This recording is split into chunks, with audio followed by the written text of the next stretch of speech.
Muy bien, amigos, pues yo os lo anunciaba el pasado lunes. Hablábamos con Luis Español de Clara Campoamor y os decía que este viernes íbamos a hablar de justicia, una reforma del Poder Judicial. Tenemos con nosotros, para hablarnos de este tema, a Ignacio Gomá Garcés, que es licenciado en Derecho por la Universidad Autónoma de Madrid, máster en Asesoría Jurídica de Empresas por el IE Law School.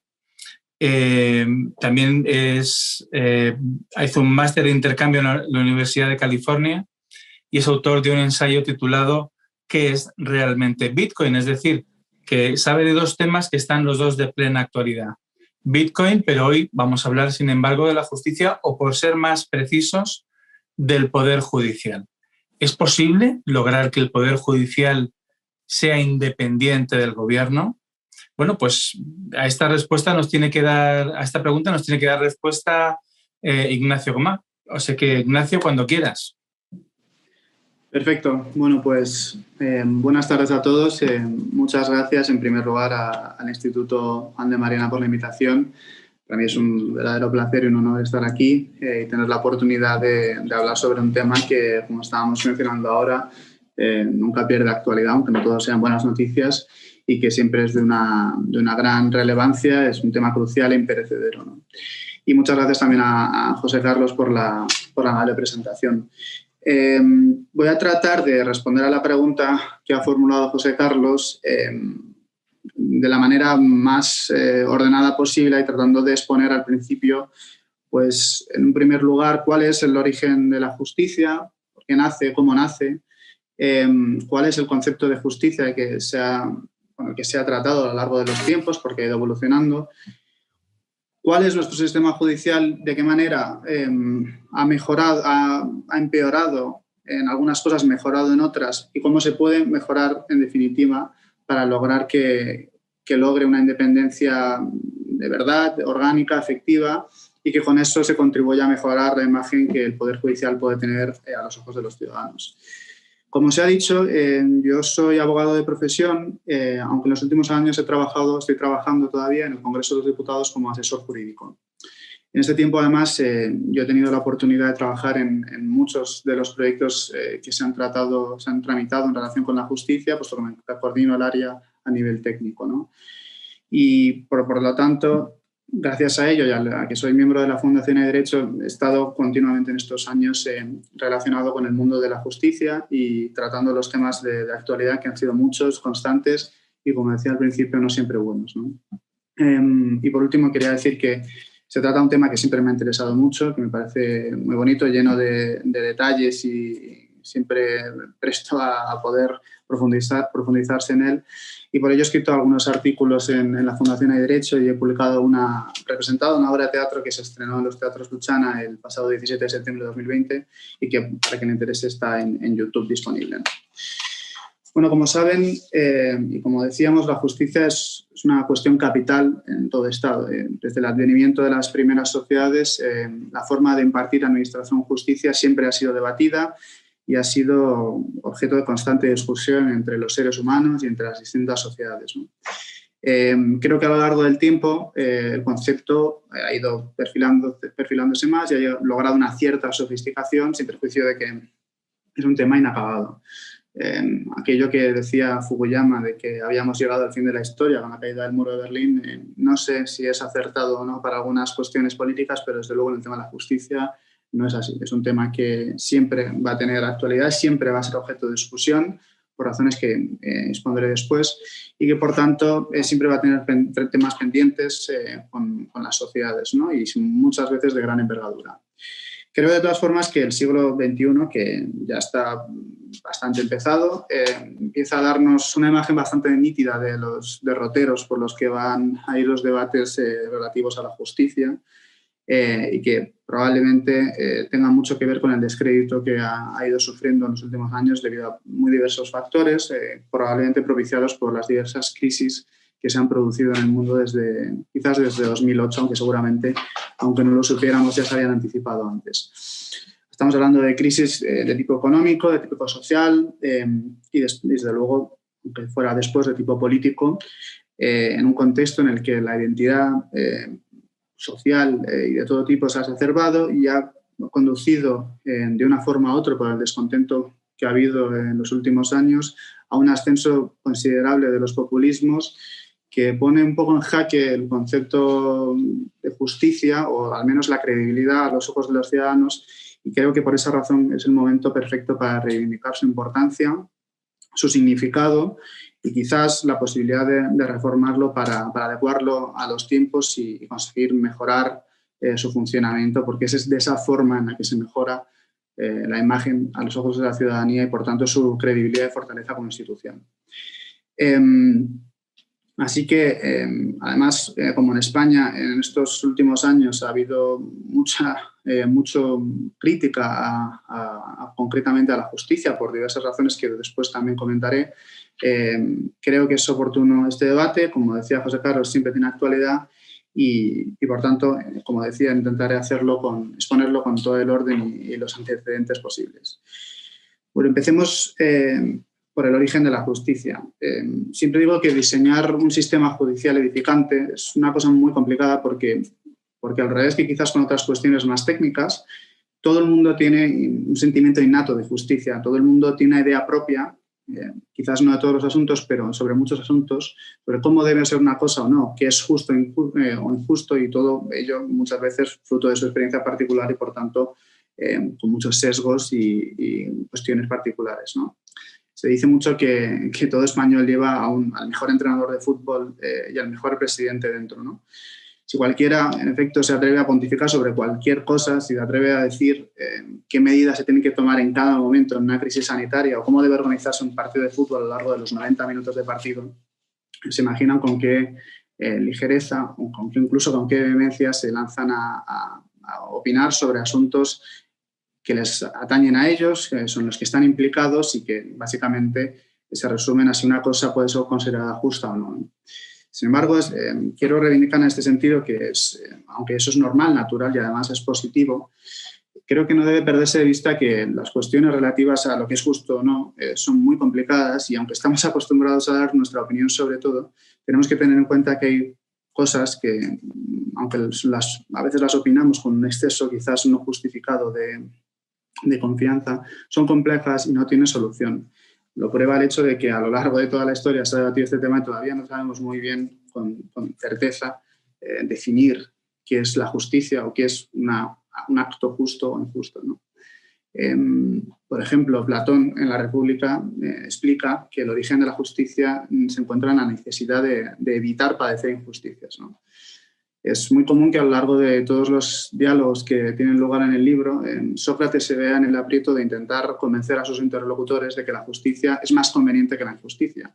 Pero ellos siempre le responden que al hombre justo siempre le va peor que al hombre injusto, y en todas las partes, ¿no? Es verdad que todos tenemos la tentación a veces de coger atajos, de incumplir una norma o de beneficiarnos de un privilegio para beneficiarnos a nosotros mismos, ¿no?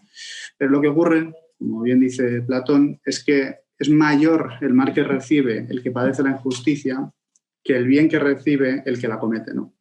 Así pues, dice que el origen de la justicia es ese momento en el que los hombres en las sociedades se dieron cuenta de que empezaron a cometer y sufrir injusticias y a probar las consecuencias de estos actos, y se dieron cuenta de que lo mejor era establecer mutuos convenios para actos, para dictar leyes y a través de estas leyes definir qué es justo y qué es injusto y sobre todo cumplirlas, ¿no? Este razonamiento lo continuaría su más famoso discípulo, que era Aristóteles, y que en su fantástica obra Política dice que la naturaleza arrastra instintivamente a todos los hombres de la asociación política. Pero hace una advertencia, dice que si el hombre es el primero de los animales, es el último, cuando se convierte en el último, cuando vive sin leyes y sin justicia, porque no hay nada más monstruoso que la injusticia armada, dice. Dice que el hombre ha recibido de la naturaleza las armas de la sabiduría y la virtud y que debe emplear sobre todo para combatir nuestras pasiones. Por tanto, la define como una necesidad social. La justicia es una necesidad social porque el derecho es el que establece las reglas debidas para la asociación política. Y la decisión de lo que es justo es derecho. Más adelante, Rousseau, en su famosa obra El contrato social, expone algo parecido respecto de su teoría sobre la asociación humana. Dice que el hombre pasa del estado primitivo al estado civil por medio de la agregación de fuerzas que pone a la persona los bienes de cada asociado bajo el poder de la voluntad general. Así dice Rousseau que para ser admitida entre nosotros la justicia tiene que ser recíproca. ¿Por qué? Porque se necesitan convenciones y leyes para unir los derechos y los deberes y volver la justicia a su objeto. Si no es recíproca, no existe. Esa es la forma, refiriéndose a lo que decía Platón, de evitar injusticias y poder convivir de alguna manera en paz, ¿no? Entonces, llegamos a la conclusión de que se necesitan leyes. ¿Y qué son las leyes? En definitiva, pues son las condiciones que establece la sociedad civil, es decir, las reglas que establecen los asociados para regular las condiciones de su asociación, el día a día. Por tanto, tenemos, al parecer, en la génesis de la justicia, la naturaleza del ser humano dicta que somos un animal social, en la expresión de Eliot Aronson, es decir, que tiene la tendencia a reunirse en comunidad.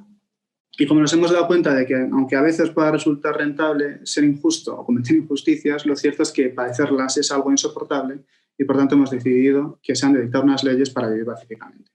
¿Cómo? Mediante la voluntad general, aunando la voluntad general de todos los ciudadanos. ¿Y cómo hace un Estado para regular las condiciones de su asociación? Mediante el legislador.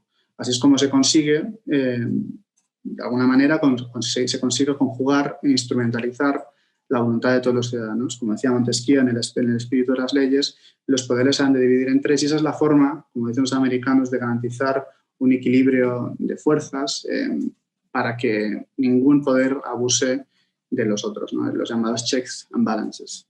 El poder legislativo es el primero, después está el poder ejecutivo y después el poder judicial. La idea es que entre los tres se repartan el poder y eviten que cualquiera de los otros abuse del suyo. Por tanto, el poder legislativo, que está llamado a representar a los ciudadanos, tiene la facultad de controlar al Ejecutivo y además dictar las leyes que se han de cumplir por todos, incluidos, por supuesto, el Poder Judicial. El Poder Ejecutivo gobierna y el Poder Judicial administra justicia, pero, como decimos, siempre de conformidad con esas leyes. Entonces, tenemos claro que se han de establecer unas leyes, que esas son las condiciones de nuestra asociación en la sociedad y que lo natural es que intentemos por todos los medios que esas leyes sean justas y miren al interés general, al interés común, ¿no? Pero ¿cómo conseguimos que las leyes sean justas? Porque al final es muy difícil conjugar lo que se considera voluntad general. Ya solo definirlo es muy difícil. La voluntad general al final es un concepto abstracto que viene a intentar conjugar todas y cada una de las voluntades individuales que existen en una sociedad, que por ejemplo en una sociedad española está formada por 47 millones de habitantes, por no contar el resto de Europa, y por tanto es muy compleja su instrumentalización. Entonces, ¿cómo conseguimos que algo se considere justo por todos? Porque lo que yo pueda considerar justo igual a ustedes no se lo parece. Pero es que ni siquiera el debate acaba ahí, porque es incluso más complejo, porque aunque lleguemos a un consenso sobre lo que puede ser justo o injusto, cabe la posibilidad de que a la hora de ponerlo en palabras, en leyes, las leyes estén mal hechas y no trasladen correctamente la idea de bien común o la idea de voluntad general que hemos previamente establecido, ¿no? Porque eso, yo como decía, llevo 4 años trabajando en el Congreso de los Diputados y he visto un poco de todo. He visto leyes que se han hecho con mucho trabajo, con participación de la sociedad civil y de expertos y han sido, en cierto sentido, muy virtuosas, y otras que, debido a distintos factores, han resultado ser muy caóticas, carentes de sentido y, en definitiva, incoherentes y poco representativas de esa voluntad general e interés común que todos queremos defender. Siempre en esos casos me acuerdo de la famosa frase de Bismarck que decía que las leyes son como las salchichas, mejor no saber de qué están hechas. Pero en todo caso, tenemos que lograr ese fin, ¿no?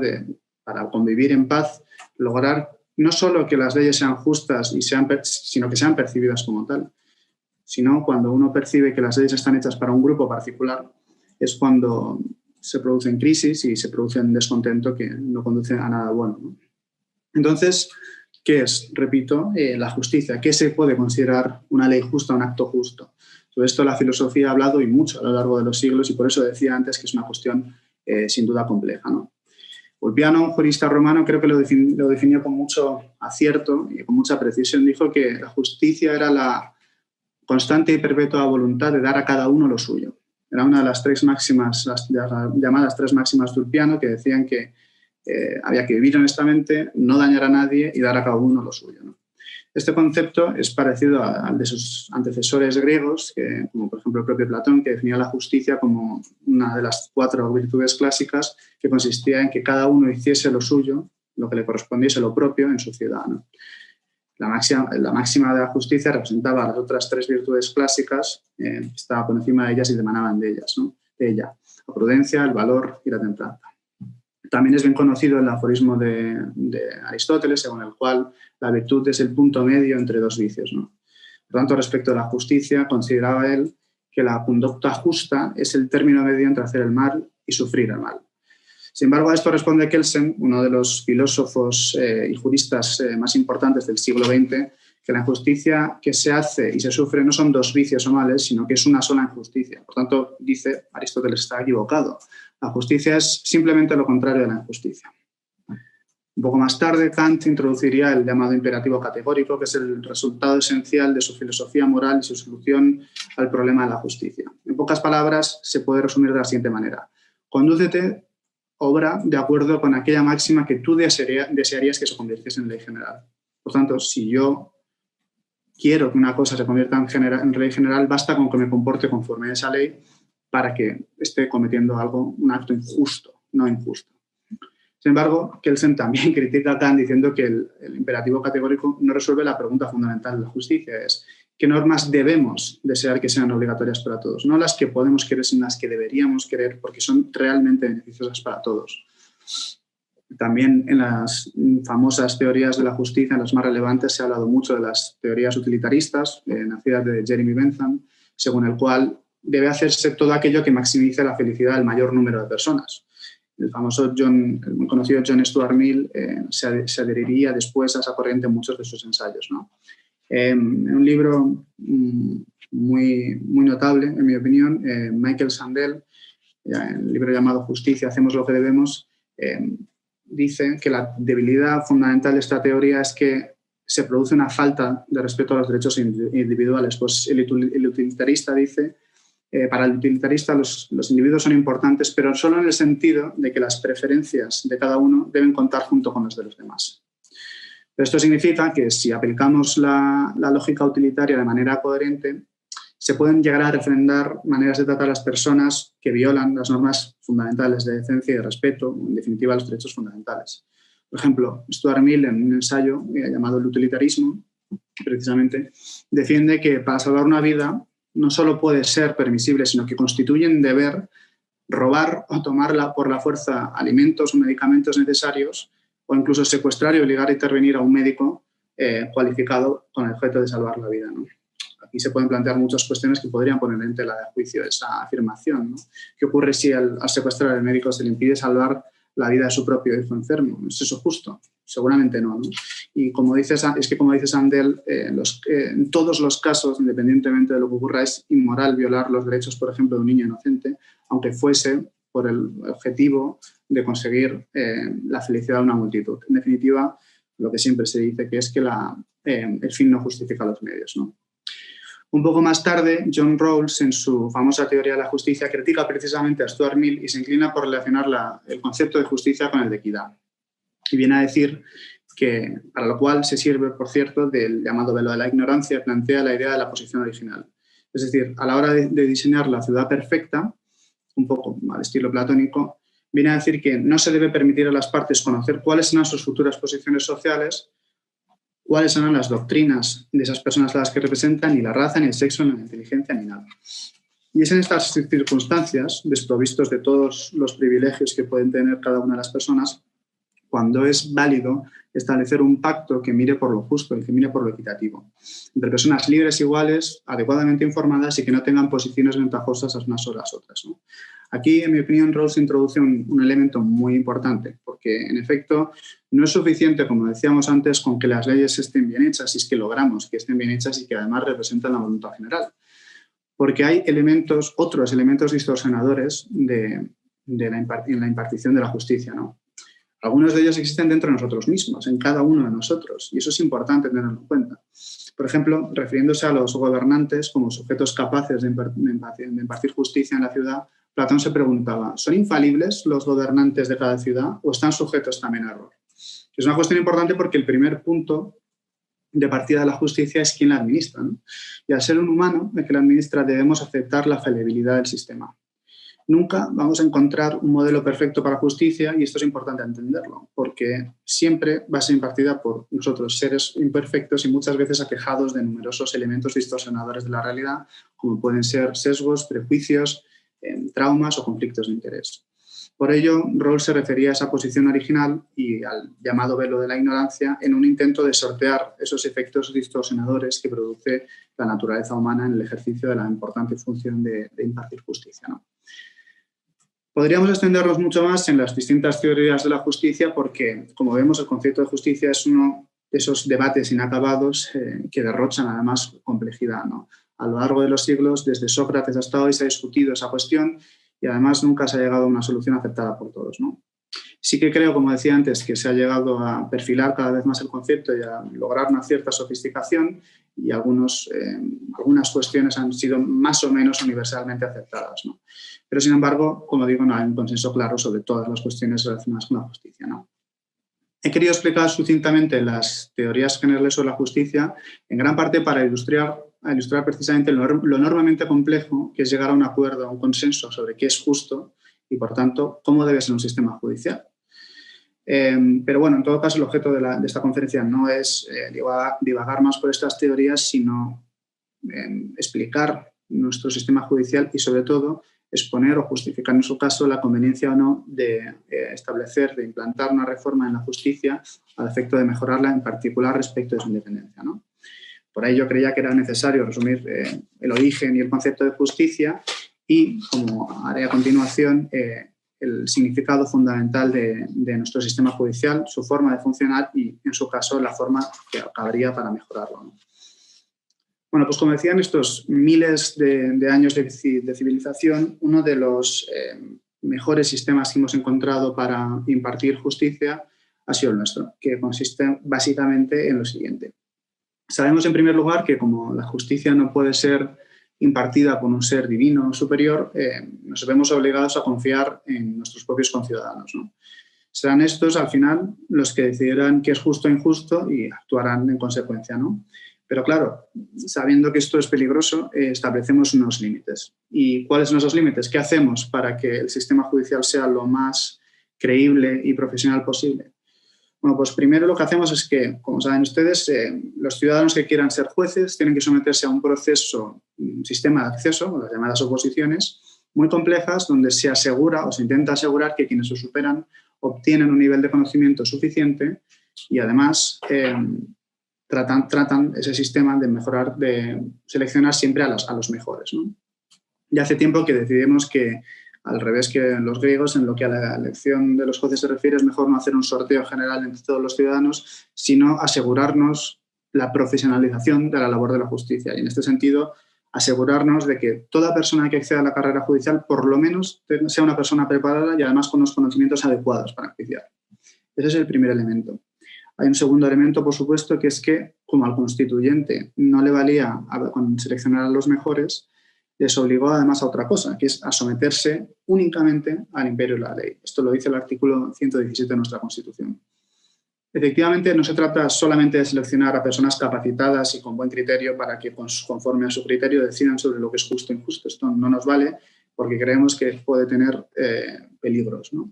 Entonces, no hacemos eso. Sí, estas personas decidirán, estos jueces decidirán sobre las vidas de las personas, pero lo harán siempre de conformidad con lo dispuesto en la ley. Y como la ley, en definitiva, es la expresión de la voluntad popular, la voluntad general, los jueces en realidad deciden de acuerdo con las normas establecidas por todos los ciudadanos, ¿no? En tercer lugar, y a efectos de la ordenación interna del Poder Judicial y sobre todo para garantizar que los jueces fuesen independientes, se estableció, se creó un órgano, el llamado Consejo General del Poder Judicial, para garantizar esos principios básicos de la justicia y asegurar que todos los jueces a lo largo de la carrera judicial progresarían de acuerdo con su mérito y su capacidad y no conforme a otros criterios como pueden ser enchufes, amiguismos o favoritismos varios, ¿no? Además, también creamos el Ministerio Fiscal y la figura fiscal general del Estado, en todo caso sometidos también al principio de legalidad y en este caso al de imparcialidad. En cuarto lugar, y esto ya en lo que respecta al común de los ciudadanos, también establecimos que la justicia fuese gratuita. Esto lo dice el artículo 119 de la Constitución, en particular respecto a aquellas personas que acreditasen insuficiencia de recursos para litigar. Por tanto, en principio, teóricamente hemos diseñado un sistema que permite la selección de personas con talento y preparadas, que actúan con total independencia de intereses propios o ajenos o privados o públicos y que se someten exclusivamente a las leyes, es decir, a lo acordado por el Poder Legislativo, es decir, a lo acordado por los ciudadanos. Además, solo se convierten en jueces tras mucho esfuerzo y progresan de acuerdo con sus propios méritos. Y por último, este valioso sistema judicial no está diseñado por unos pocos para unos pocos, sino para cualquiera. Cualquier persona, cualquier ciudadano puede hacer valer sus derechos en los tribunales, independientemente de que tenga recursos suficientes o no. Pues bien, esta es la teoría hasta el momento, desde el concepto de justicia más primigenio hasta nuestro sistema judicial tal y como está hoy en día diseñado. La teoría, en mi opinión, es buena. Lo que pasa es que en la práctica hemos comprobado que a lo largo de los años esa práctica ha ido desvirtuando el concepto fundamental de justicia y ha ido haciendo que haya perdido credibilidad a ojos de los ciudadanos. Y esto por muchas razones, y en particular en relación con esos elementos que he descrito antes, ¿no? ¿Por qué se han ido deteriorando esos elementos a lo largo de estos 40 años de democracia en España?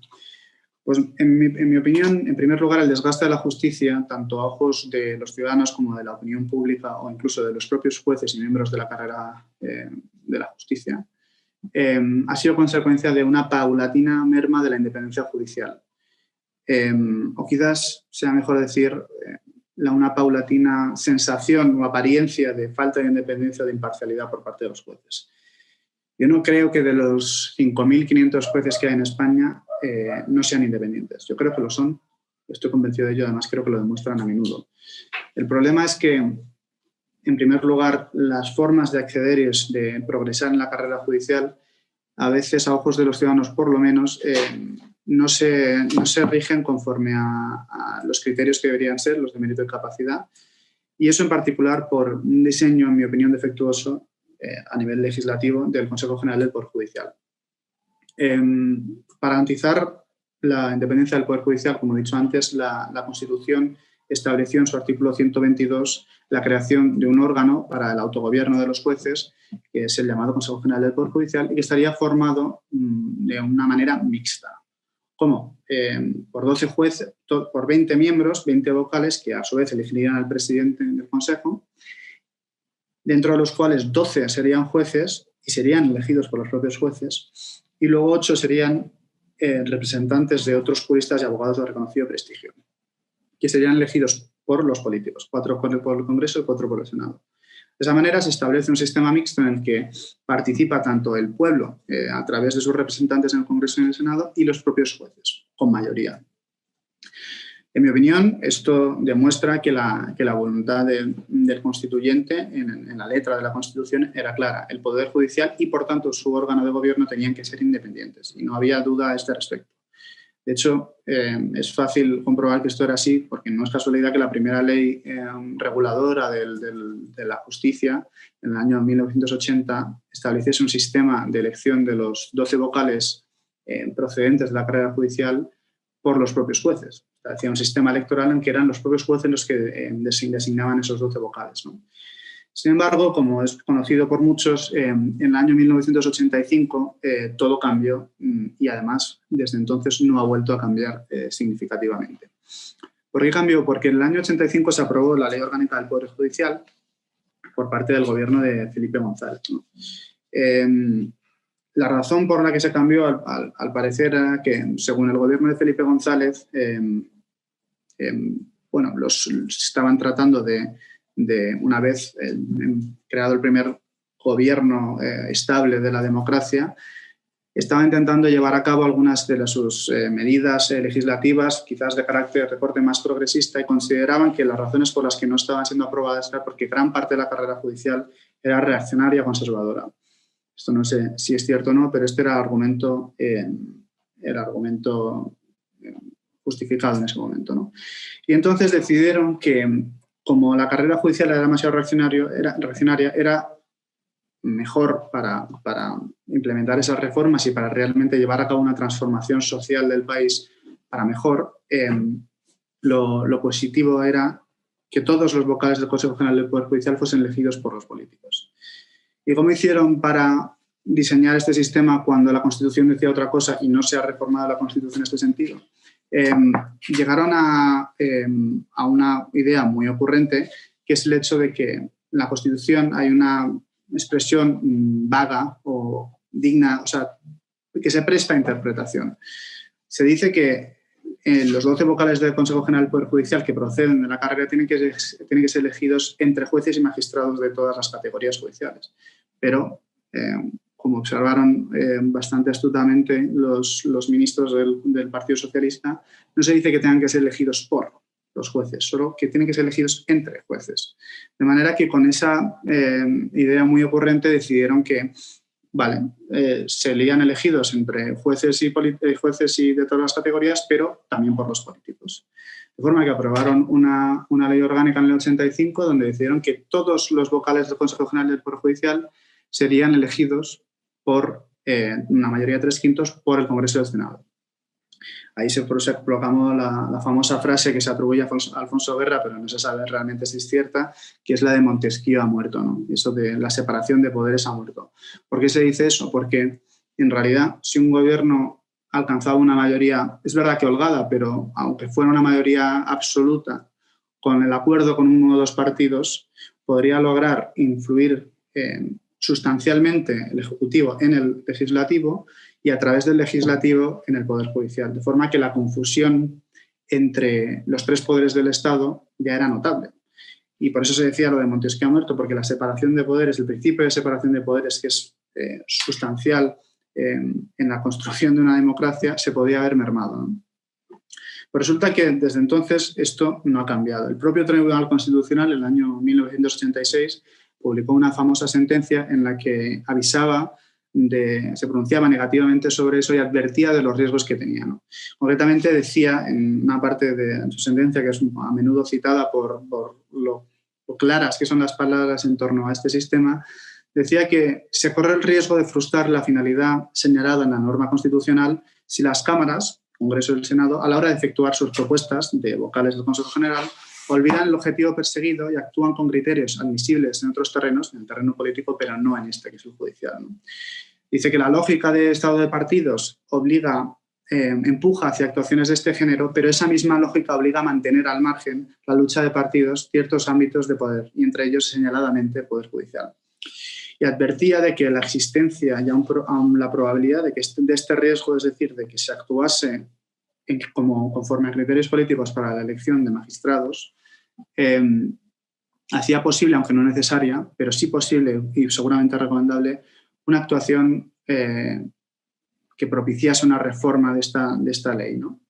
Sin embargo, aunque el Tribunal Constitucional en el año 1976 aconsejara esa reforma no se ha producido en 35 años y, sinceramente, de momento no parece que se vaya a producir, aunque muy a mi pesar. Se han producido reformas de la Ley Orgánica del Poder Judicial desde entonces, pero no han tocado en ningún caso el sistema de nombramiento de los vocales del Consejo General del Poder Judicial, aunque han sido desde el primer momento criticado por todas las asociaciones profesionales de jueces, todas las asociaciones profesionales de fiscales, por la sociedad civil, por la prensa y por todos los organismos europeos e internacionales. Nunca, aunque se ha reformado la ley, se ha intentado reformar este aspecto. Probablemente es porque no interesa y eso es precisamente lo más preocupante de todo, ¿no? Que no interese. ¿Y por qué no interesa? La última reforma que se llevó a cabo, aparte de las de 2001-2013, que insisto que no modificaron nada de ese aspecto, sino aún lo empeoraron, la última se produjo en el año 2018 y yo, como asesor en el Congreso, ya estaba trabajando ahí y tuve la oportunidad de participar en la redacción, negociación de de las enmiendas que se presentaron a esa ley. Fueron 100. De esas 100, 50 fueron presentadas por el propio Partido Popular, que era el autor de la proposición de ley. Y aunque intentaron implementar una serie de reformas con el objeto de diseñar una pequeña mejoría en la valoración del mérito de capacidad de los jueces y otras medidas quizás de menor importancia en relación con el ascenso en la carrera judicial, lo cierto es que se mantuvo incólume el sistema de designación de los vocales del Consejo General del Poder Judicial por parte de los políticos y hasta entonces hemos llegado hasta aquí, ¿no? Es importante el diseño de este sistema porque los 20 vocales del Consejo General del Poder Judicial tienen competencias muy amplias en materia de ascensos en la carrera. Esos vocales son los que acuerdan los nombramientos de esos jueces que van a ascender en la carrera a los puestos más importantes, al presidente de una sala del Tribunal Superior de Justicia, a los magistrados del Tribunal Supremo y a todos los cargos más importantes de la carrera, ¿no? Por tanto, controlar ese sistema puede ser algo muy suculento para un partido político y, por tanto, muy peligroso para todo el mundo, ¿no? Bueno, ya por último, para referirme al sistema judicial, tal y como está diseñado en España, es imprescindible referirse a la Fiscalía.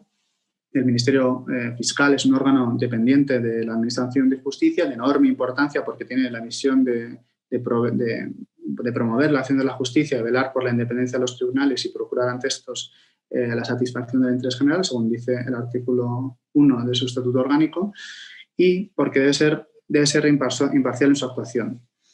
Aunque, y esto también ha sido criticado en algunas ocasiones, porque aunque es imparcial en su actuación, lo cierto es que es nombrado el fiscal general del Estado, la cabeza del Ministerio Fiscal, por el Gobierno. Y eso se presta a ciertas manipulaciones, como hemos visto en casos recientes y que luego comentaré, ¿no? Bueno, y luego aparte de esto, que comentaré a continuación, por qué se ha ido empeorando a lo largo de los años el funcionamiento de esas ideas teóricamente bien implementadas, pero que en la práctica se han ido pervirtiendo. También es preciso nombrar que la carrera judicial también ha sufrido un cierto desgaste, precisamente por eso, porque dada la politización del Consejo General del Poder Judicial, se ha criticado muy a menudo que algunas de las personas que ascienden en la carrera no lo hacen conforme a su mérito y capacidad, sino conforme a otras razones, quizás de sintonía política o de favoritismo. Entonces eso, claro, siembra dudas tremendas en conjunto sobre la imagen de la justicia. Luego, no es cierto porque las personas los jueces que están trabajando día a día y hacen su trabajo son independientes y no tienen ningún problema con ningún amiguismo ni ninguna relación con la justicia. Pero da igual porque las personas más significativas, más visibles de cara a los ciudadanos, sobre ellos cae la sospecha, se siembra la duda de que a veces están ahí por razones no ejemplares.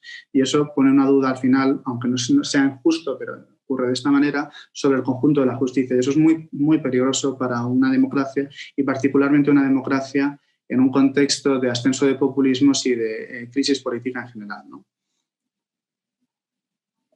Y ya, como penúltimo elemento que se ha ido deteriorando a lo largo del tiempo, es preciso nombrar que el acceso a la carrera judicial, que como decía, se hace desde siempre por oposición, ahora por el nuevo gobierno se ha propuesto o se ha anunciado que se tenía intención de reformarlo porque era necesario actualizar las condiciones de ese acceso, ¿no?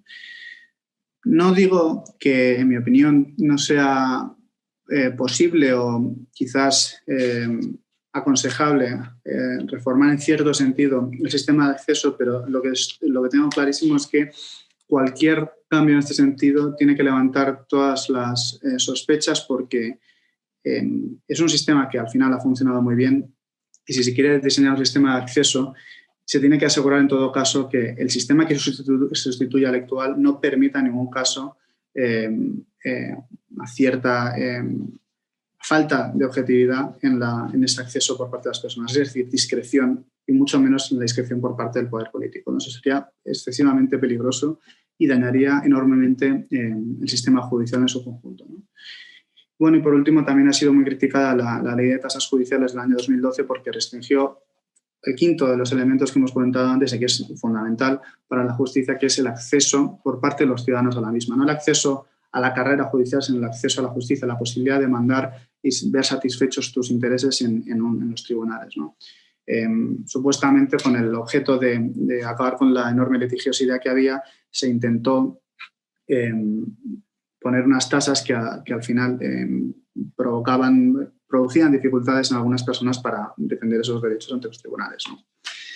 Bueno, ya por último es importante mencionar que la justicia siempre está achacada de una terrible falta de medios, que el Ministerio de Justicia siempre es el que menos recibe, que los jueces trabajan a veces en situaciones, en condiciones desfavorables, y que esto es preciso tenerlo en cuenta, porque una justicia que no funciona bien y que no tiene los medios adecuados, una justicia que no resuelve en tiempo, no se puede considerar una buena justicia.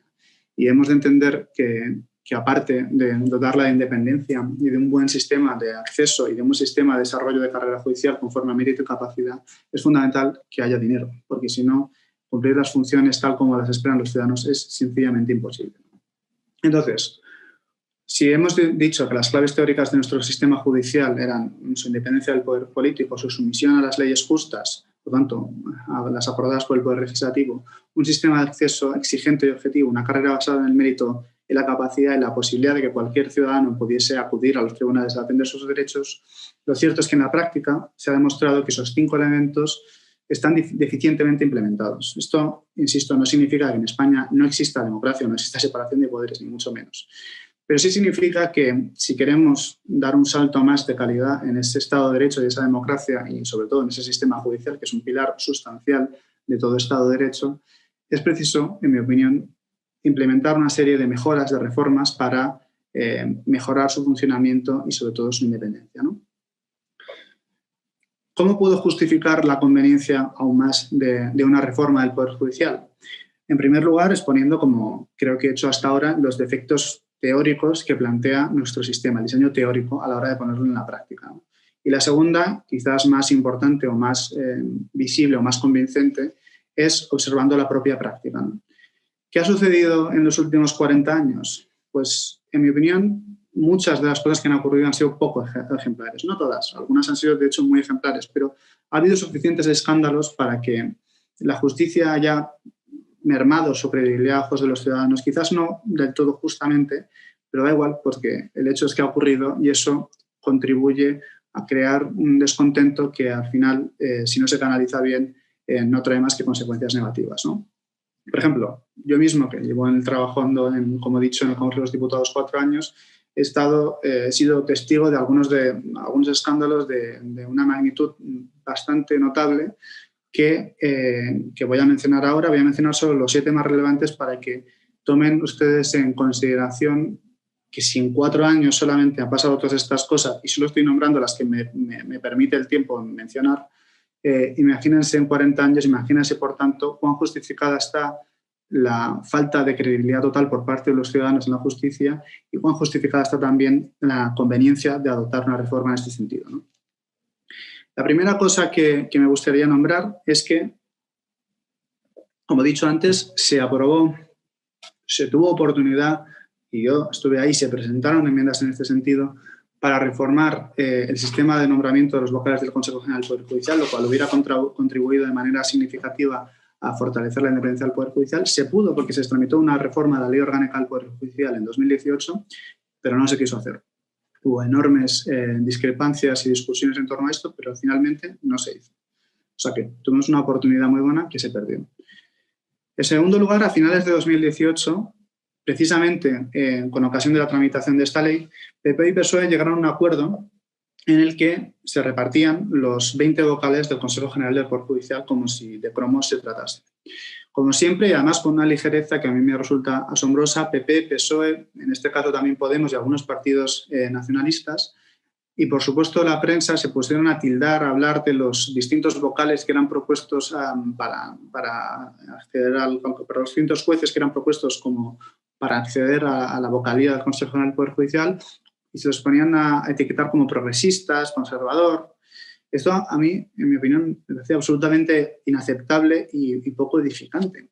Los políticos no deberían colocar a los suyos en el Consejo General del Poder Judicial.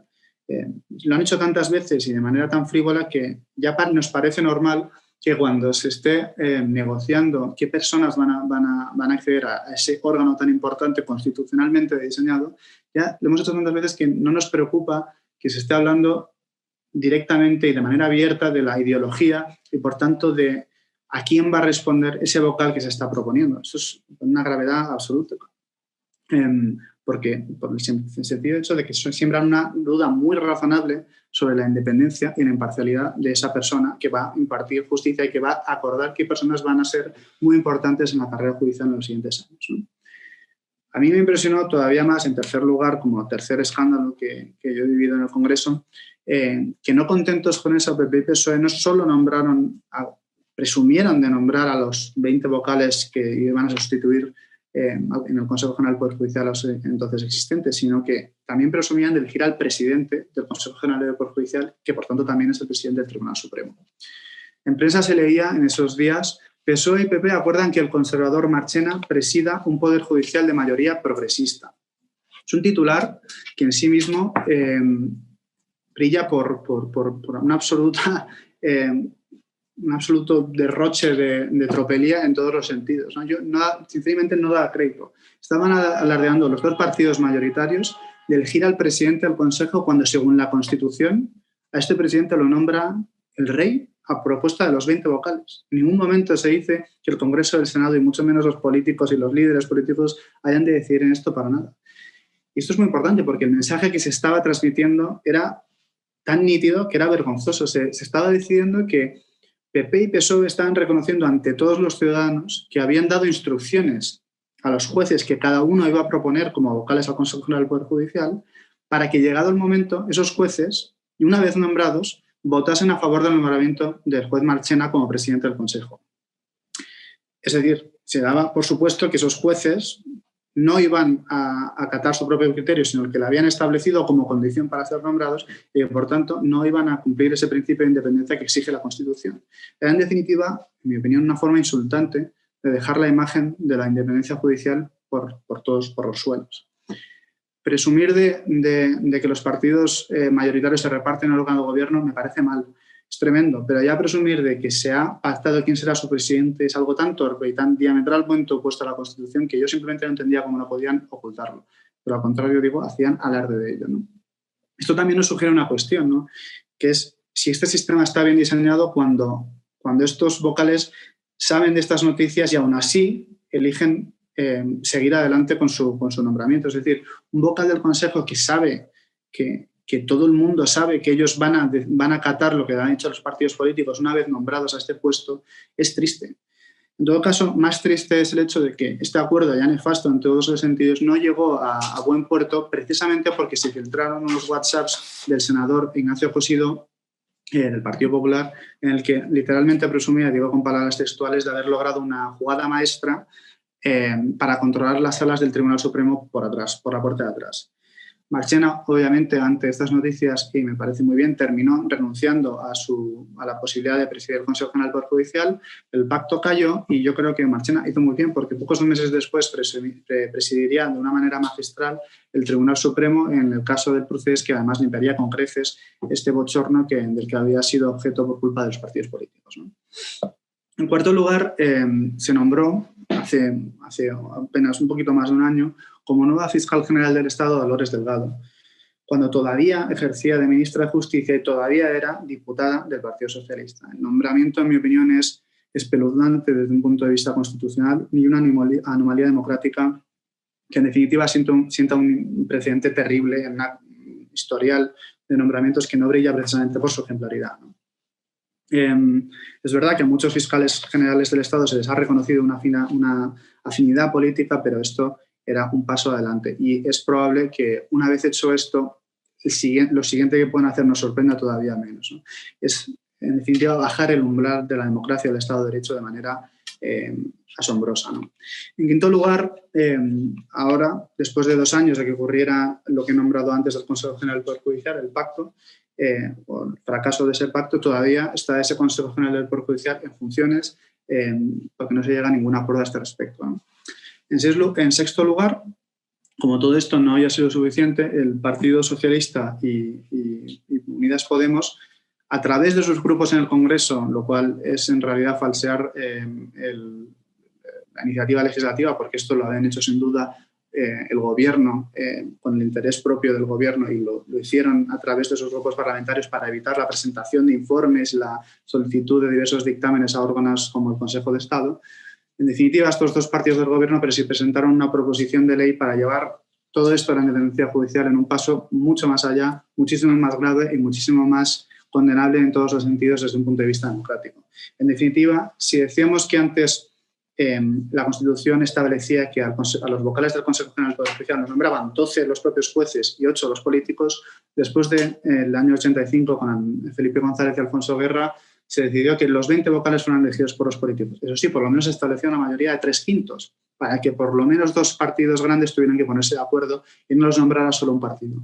Ahora lo que proponen los partidos del gobierno es que se exija una escuálida mayoría absoluta, es decir, que cualquier partido, conforme a esta ley, si llegase a aprobarse, cualquier partido que considere una mayoría absoluta en el Congreso llegaría a investir al presidente y a nombrar a todos los vocales del Consejo General del Poder Judicial y, por tanto, tener una influencia directa y muy poderosa en los otros 2 poderes del Estado y, por tanto, seguramente permitirse abusos en los 3. Esto es muy peligroso. Obviamente, esta ley recibió unas críticas tremendas, la compararon con la proposición de ley presentada en la reforma llevada a buen término en Polonia. Recibió críticas de la Comisión Europea, de organismos internacionales, de las 4 asociaciones judiciales y las 3 fiscales, de la sociedad civil, de la prensa, de todo, y al final la aparcaron, al menos momentáneamente. Pero eso sí, y esto es en 7º lugar, decidieron coger una parte de esa ley, una parte muy pequeña, y reducirla y volverla a presentar para establecer un sistema provisional para que cuando el Consejo General del Poder Judicial estuviese en funciones, como está ahora desde hace 2 años, como he dicho, no pudiese llevar a cabo nombramientos y básicamente le dejaban desprovisto de todo poder, ¿no? Esta ley, además, se ha tramitado con una celeridad tremenda, sin dar audiencia a ninguna asociación, a ningún experto ni a nadie. Se ha hecho a toda velocidad. Ayer mismo se aprobó en el Consejo en el Congreso para mandarla al Senado y es previsible que en poco tiempo sea aprobada. Esto es parlamentariamente una anomalía absoluta, totalmente criticable desde todos los puntos de vista, en particular por la poca transparencia con la que se ha hecho este proceso, y probablemente, se aprobará y producirá todavía un mayor descrédito y daño a la independencia judicial, ¿no?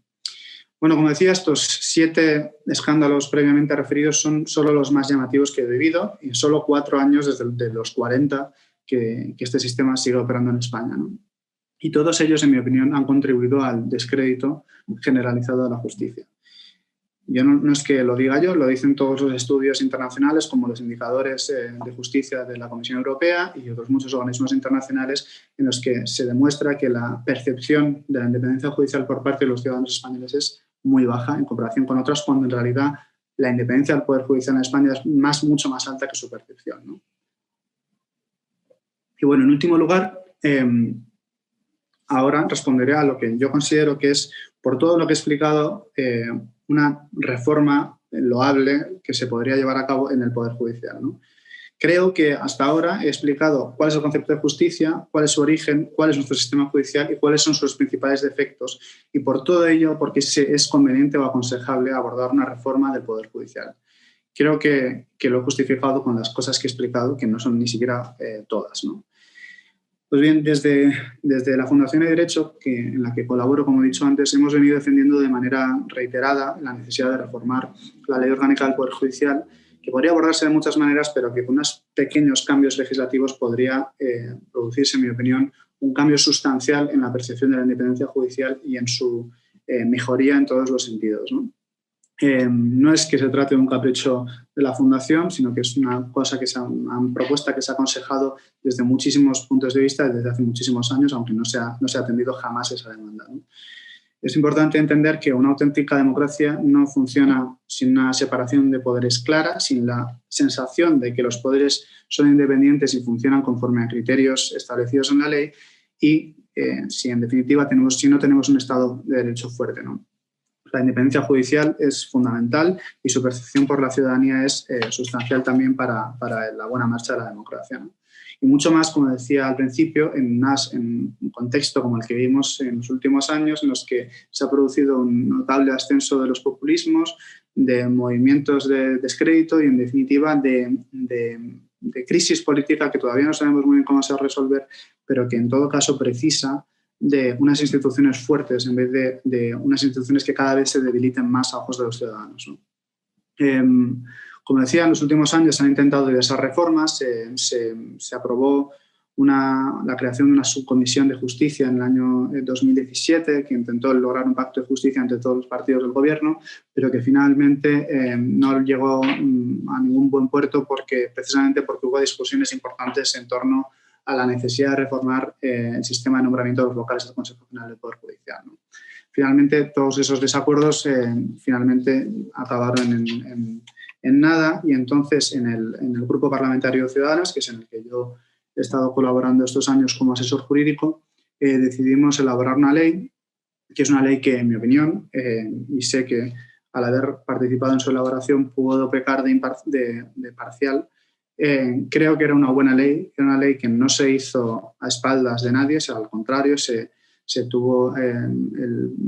contó con todas las asociaciones judiciales, con todas las asociaciones fiscales, se contó con el apoyo de expertos, se presentó y se ha rechazado ya en 3 ocasiones, y probablemente, como la hemos vuelto a presentar en febrero, pronto se vuelva a rechazar una 4ª vez, ¿no?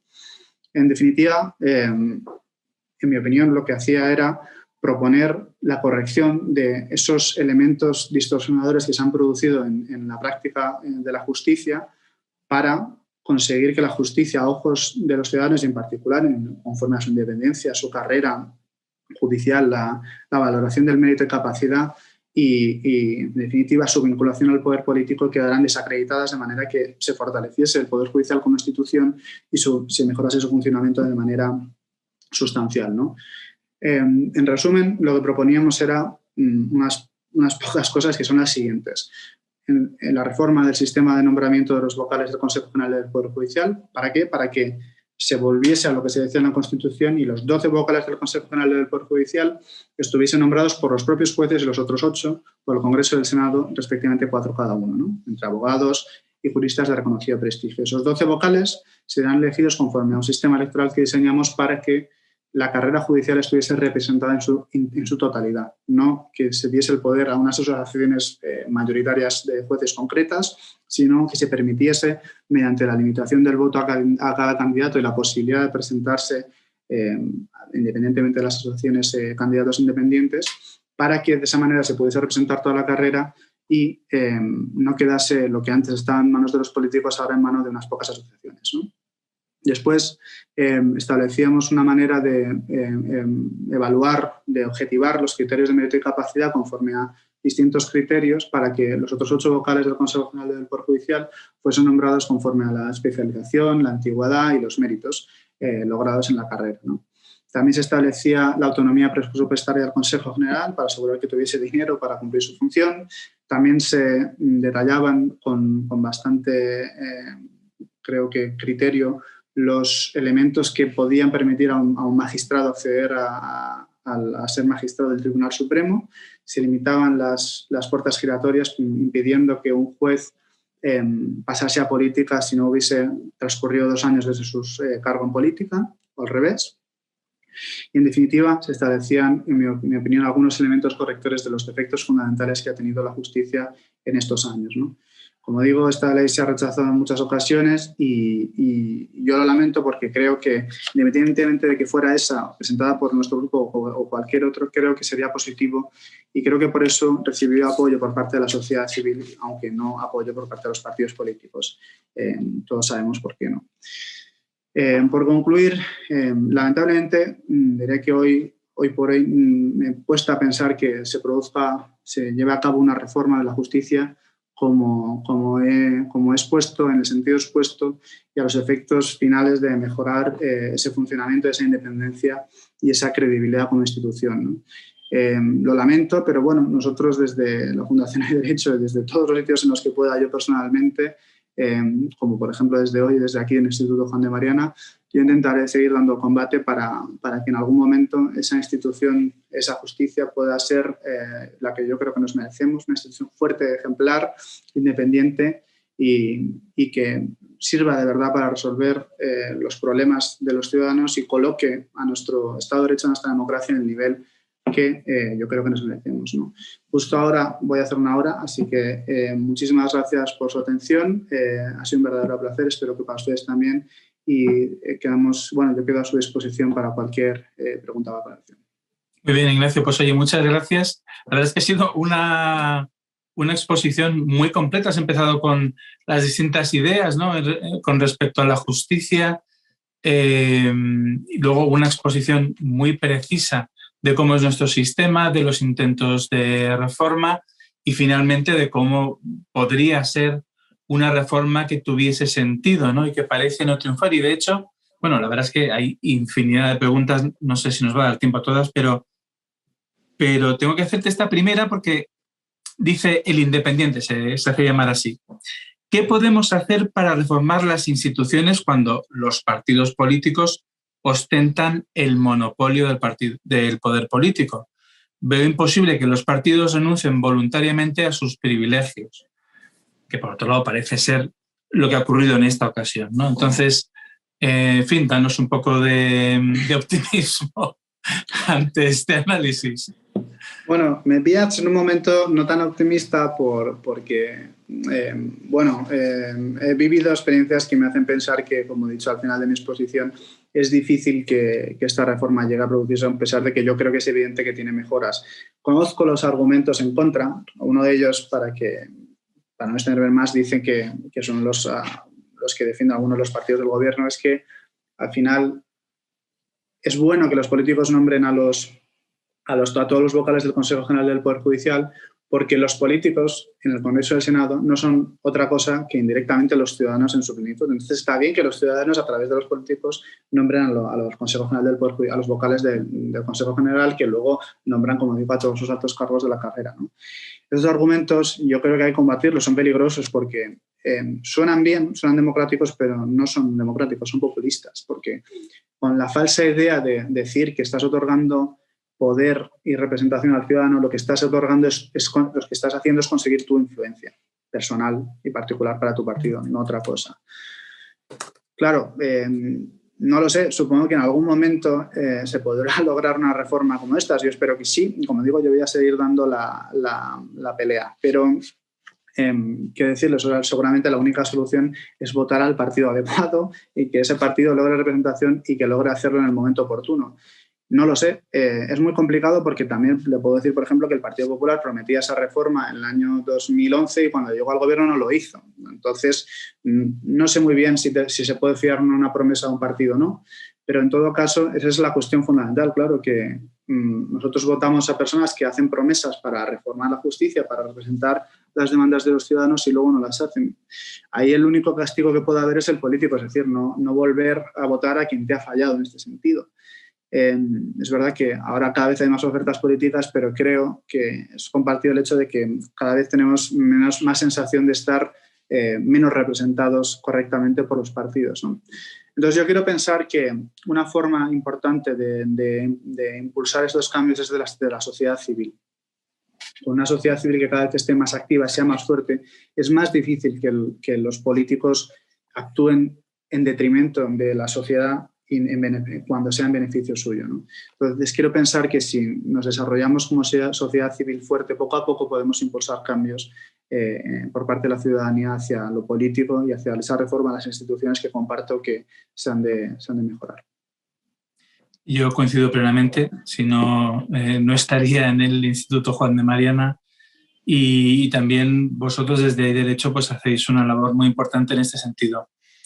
David Díaz González pregunta qué opinión le merece la reforma que pretende que el fiscal pase a ser órgano instructor de las causas criminales. Pues mira, esa pregunta me parece muy oportuna porque opino una cosa distinta ahora de lo que opinaría si se produciese una reforma legislativa en este sentido. Es decir, ahora mismo considero que no es una buena idea, no es una buena noticia que se intente dar instrucción a los fiscales. Sin embargo, si otro sistema si tuviésemos otro sistema legislativo, sí que lo pensaría. Me explico. La instrucción a los fiscales me parece una cosa natural, que se hace en muchos países y que es buena. Lo que pasa es que cuando la credibilidad de la Fiscalía está denostada porque colocas como a fiscal general del Estado a una persona que ha estado vinculada a un partido en el momento inmediatamente anterior, se pierde la sensación de imparcialidad que debe presidir el fiscal general del Estado a la hora de presidir su institución. Por tanto, creo que es una idea buena en abstracto, pero en la coyuntura actual legislativa que tenemos, creo que produciría efectos negativos el hecho de saber que el fiscal general del Estado tiene una vinculación con el gobierno, una vinculación clara, no solo por su nombramiento, que eso se puede paliar con una serie de reformas legislativas, por ejemplo. Ahora mismo el fiscal general del Estado, su cargo cesa con el gobierno. Y eso es una mala noticia porque da la sensación de que están vinculados los dos. Pero si, por ejemplo, establecieses un plazo de 6 años para su nombramiento y que pasase una legislatura, la sensación de vinculación bajaría mucho. Entonces, quizás con eso y con algunos cambios más se podría pensar en la posibilidad de dar la instrucción a los fiscales, pero ahora mismo, hoy por hoy, yo creo que no es aconsejable.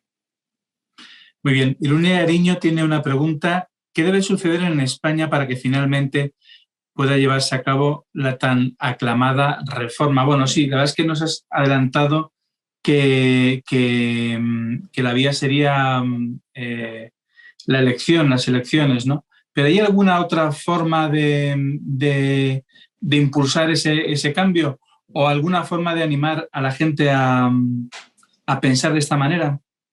Yo creo, insisto, en que, en dos cosas. Por una parte, en que todos tenemos muchas veces ganas de que las cosas mejoren rápidamente y sería lo deseable, pero una de las virtudes de la democracia no es su rapidez ni su eficiencia.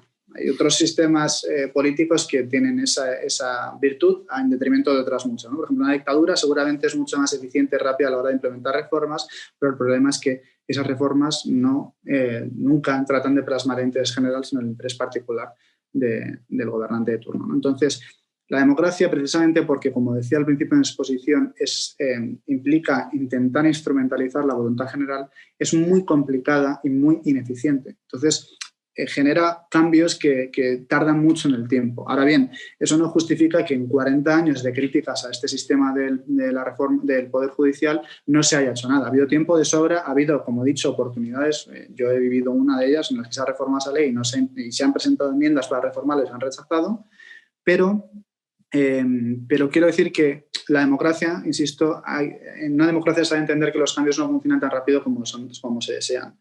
Una de las formas de hacerlo es presionar a los partidos políticos desde fuera, como he dicho, desde la sociedad civil, que es en definitiva los ciudadanos y sus intereses representados más claramente, ¿no? Entonces, yo sí que considero que las demandas de la ciudadanía, de la sociedad civil, entran a veces en el debate público si se hacen oír, ¿no? Y esa es una forma de cambiar las cosas y ha ocurrido muchas veces. No hay que perder ilusión y ganas y confianza en que esto ocurra, pero hay que entender que es un trabajo titánico. No basta con que si te ocurra una buena idea y escribirla un día en un periódico y que el día siguiente se esté tramitando en el Congreso. No ocurre así. Son años de trabajo, de insistencia. Basta con hablar con alguno de los representantes de las asociaciones judiciales para darse cuenta. Llevan años defendiendo esto, hablan constantemente con políticos, intentan defender sus intereses ahí y muchas veces no son oídos. Pero no por ello dejan de intentarlo, porque creen que en algún momento esa situación podría mejorar. Y yo creo que esa ilusión es fundamental para seguir adelante. Otra pregunta, hay preguntas que van por elevación y que hablan incluso del propio sistema político y de la confusión entre el poder legislativo y el poder ejecutivo. Quizá podríamos hablar de eso, ¿no? Pero hay otros que están más apegados al tema de la charla y que van casi en el sentido contrario, ¿no? Porque una de las preguntas dice, ¿qué puede hacer una comunidad autónoma para mejorar la situación de justicia en el caso de tener mayoría en su legislativo autonómico? Uh-huh. Hombre, depende de la comunidad autónoma porque en general muchas comunidades autónomas tienen competencias delegadas, pero hay algunas comunidades autónomas que tienen especiales competencias delegadas, ¿no? Bastantes, y tienen una autonomía bastante significativa. si es una de esas comunidades autónomas, aunque estoy pensando sobre la marcha, creo que ninguna de ellas hay una mayoría en el legislativo tan clara como para implementar reformas rápidamente. Si es así, pues se pueden adoptar muchas cosas que pueden cambiar el día a día de la justicia, muchas cosas que tienen que ver con presupuesto, con organización interna, que pueden parecer más aburridas o, digamos, poco útiles, pero luego en el día a día pueden cambiar significativamente el trabajo y el funcionamiento de la justicia, ¿no? En general. También una vía importante son los presupuestos. Al final, los presupuestos es la madre del cordero, ¿no? Desde ahí, en función de cuánto dinero se destina a cada comunidad y a cada área, pues ahí puede cambiar mucho la cosa porque las posibilidades que tienes son distintas. Pero en todo caso, eso es un poco a efectos organizativos, efectos de mejorar el funcionamiento, la eficiencia, ¿no? De la impartición de justicia. Pero en cuanto al diseño filosófico, constitucional del órgano y su independencia del poder político, eso solo se puede lograr con una ley general, ley estatal, ¿no? Y eso afronta los problemas que hemos comentado antes. Muy bien, tengo una pregunta que viene del pasado y que viene de Alan Dershowitz, que es un famoso abogado estadounidense. Recuerdo que estaba hablando con él en una comida y de repente se puso a despotricar contra el juez Garzón antes de que fuese condenado por prevaricación. Decía que era un loco, en fin, decía unas cosas muy llamativas sobre el entonces juez Garzón. Y decía, es que en España tenéis un sistema absurdo para elegir los jueces. Porque claro, les metéis ahí en unas oposiciones y cualquier loco podría aprenderse todo lo que está en los libros y sin embargo hay cualidades morales que también son necesarias para que el juez sea un buen juez y ahí vosotros no hacéis absolutamente nada. Entonces, yo te traslado, porque yo no tengo respuesta sobre qué otro sistema podría funcionar, ¿no? Entonces, ¿cómo se puede mejorar también este aspecto? Yo tampoco tengo respuesta, tengo una opinión más o menos válida, no sé, pero no tengo una respuesta clara porque, en definitiva, no hemos podido comprobar los efectos de distintos sistemas de selección de jueces y, por tanto, comparar y ver cuál es el mejor, ¿no? Mi padre, por ejemplo, es opositor y yo hice un máster y siempre hemos tenido una discusión en casa sobre, claro, en el siglo XX se dice como que es el siglo de, como eso que se decía Antonio Muñoz Molina, ¿no? De que todo lo que era sólido, la vida era sólida, las cosas, y desde luego antes, ¿no? Pero las cosas eran más claras, tú tenías unos objetivos claros en la vida, la vida se desarrollaba conforme unas normas más sencillas y ahora con el siglo XXI todo es más líquido, ¿no? Eso que decía Bauman, el mundo líquido, ¿no? Todo se desarrolla, las ideas cambian, tus puestos de trabajo son flexibles y las ideas también, ¿no? Y estamos ante un mundo muy distinto. Eso significa, para mí, que creo que como el siglo XXI pide en general, en mi opinión, más adaptación, capacidad de reacción, en fin, una mente flexible, capaz de eso, adaptarse a los tiempos que son continuamente cambiantes, creo que en efecto es necesario no solo tener un criterio moral bueno y un sentido común, que eso es necesario siempre, aunque como decía Oscar Wilde, el sentido común es el menos común de todos los sentidos. Creo que es necesario adaptar ese acceso a la carrera judicial, pero como decía antes, hay que tener cuidado porque hay que ver muy bien con qué sistema se sustituye, ¿no? Decía antes que el gobierno, al principio de su mandato, dijo que tenía intención de cambiar el sistema de acceso, porque lo de las oposiciones podía actualizarse y tal. Yo como decía antes, sí, puedo estar de acuerdo en que pueden introducirse algunas pruebas para garantizar un mejor funcionamiento, una mejor capacidad de razonamiento, incluso psicológica, como quieras, moral de los jueces. Pero ojo con dejar de lado el contenido. Es verdad que el mundo no es plenamente sólido ahora y que se adapta y tal, pero hay que tener una base. Y si una base fundamental de lo que es el derecho, de lo que son las leyes, de lo que es la justicia, no es posible ser justo. Hay que tener un conocimiento mínimo y eso la oposición yo creo que lo da en general. Es verdad que hay gente que se puede decir, no sé si es tan cierto, que se estudia y lo saca y luego el día siguiente se olvida. No sé si es tan así. Al final queda un pozo y ese pozo es importante. Otra cosa sea que eso sea suficiente para ser un buen juez y que se puedan intentar introducir pruebas que valoren más las capacidades y los méritos de las personas, ¿no? Pero es un tema que me parece muy sensible y que no me precipitaría en modo alguno en ese sentido, porque creo que el principal problema que hay de la justicia no es eso. Es verdad que puede haber ejemplos de personas que resultan llamativos y que hacen pensar que ese sistema no funciona, pero es que no estamos hablando de 5.500 jueces, estamos hablando de 1 o 2 casos que salen en prensa y que nos llaman la atención. Pero eso es normal, en 5.500 jueces aún habrá que no funciona del todo y que su actuación sea muy criticable. La pregunta es si, conforme a los datos, está justificado creer que la mayoría de las personas que acceden a la carrera judicial no están preparados o deberían o no están capacitados para ejercer su función. Y eso yo estoy bastante convencido de que no es así. Pero sin perjuicio de ello, estaría dispuesto a mejorar el sistema porque siempre es mejor y creo que es necesario adaptarlo a los tiempos, pero con cuidado. Nos has planteado aquí una reforma del sistema judicial que está dentro de lo que prevé la Constitución y, por tanto, es algo que se podría llevar a cabo mañana si hubiese un súbito acuerdo entre grupos políticos. Pero también hay otros sistemas que pertenecen a otros países, algunos quizá con tradiciones legales distintas a la nuestra, como pueda ser Gran Bretaña o los Estados Unidos. Lo digo porque yo soy muy admirador del sistema político estadounidense y una cosa que me interesa mucho, que es el funcionamiento del Tribunal Supremo y cómo otorgarle ese carácter vitalicio a los miembros del Tribunal Supremo, bueno, puede tener sus problemas, pero tiene la enorme ventaja de que adquieren una inmediata independencia del Poder Judicial, puesto que su puesto no depende del Poder Político, puesto que su puesto ya no depende ni del presidente ni del Senado. Y lo hemos visto, 3 jueces ha propuesto Donald Trump, los 3 han salido adelante y los 3 tomaron decisiones en contra de los intereses de Donald Trump. Sí, es verdad que ese sistema ha dado pruebas de funcionar en general bien. Lo que no sé es si es directamente extrapolable a España, porque no solo porque en un nivel cultural y como Estado, Estados Unidos es diferente a España y tiene una tradición distinta, ¿no?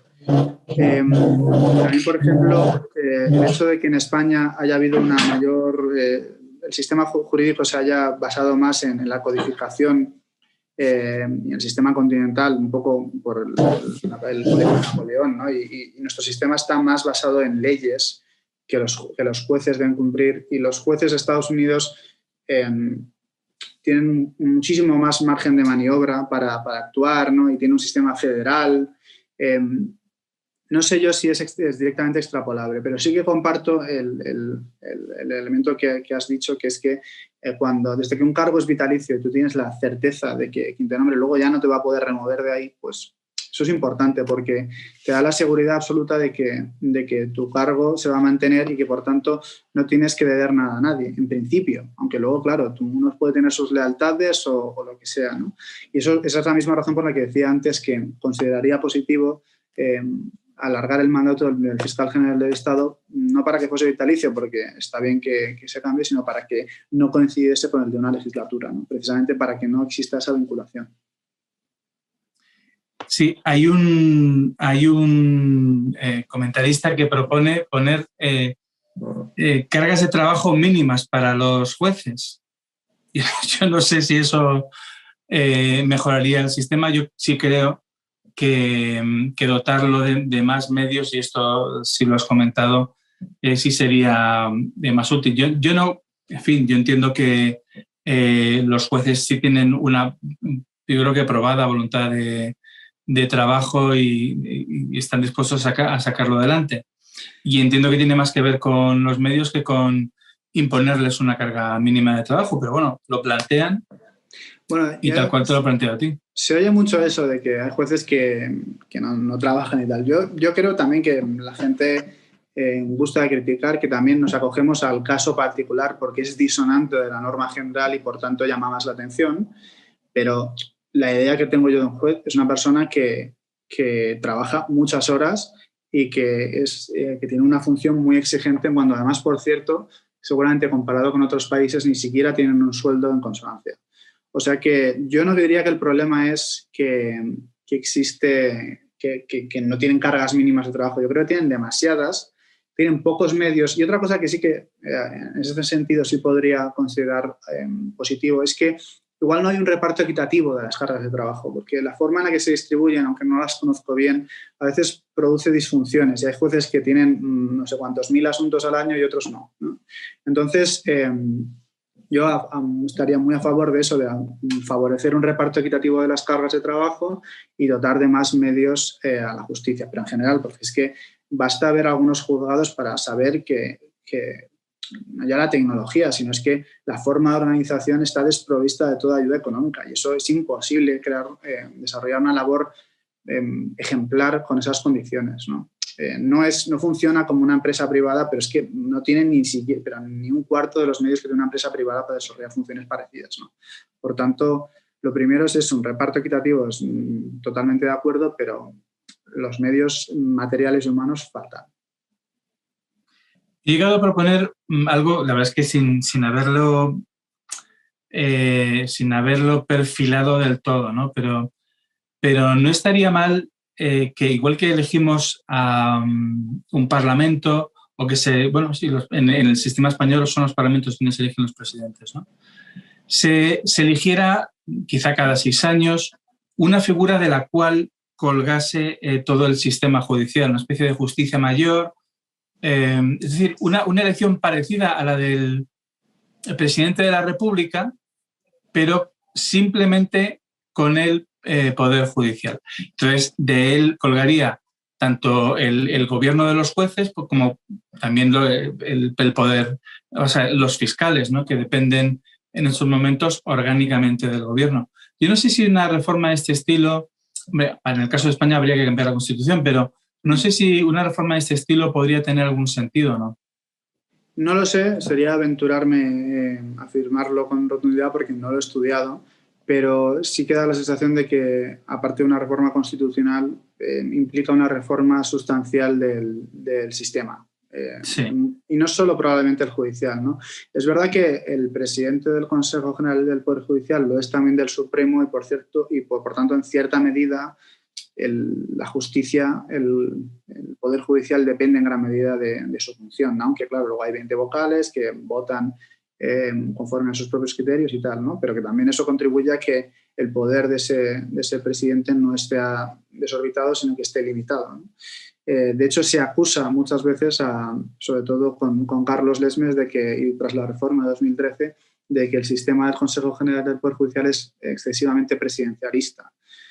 No sé, yo en general estoy a favor de que haya pues, pesos y contrapesos y que haya una cierta distribución de los poderes y que se impida, como decía al principio de la exposición, que uno abuse de su poder y que ese mismo impida que otros lo hagan lo mismo con su poder, ¿no?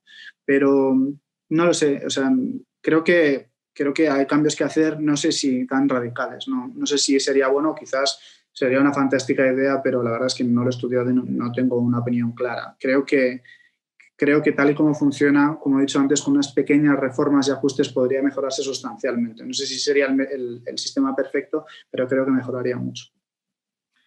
Muy bien, pues nada, Ignacio, te damos las gracias desde el Instituto Juan de Mariana porque la verdad es que ha sido una exposición muy prolija y con mucho sentido, con menciones a la historia reciente del sistema judicial en España y con consideraciones de todo tipo. Así que, de verdad, te doy las gracias por acercarte al Juan de Mariana, por compartir estas ideas con nosotros.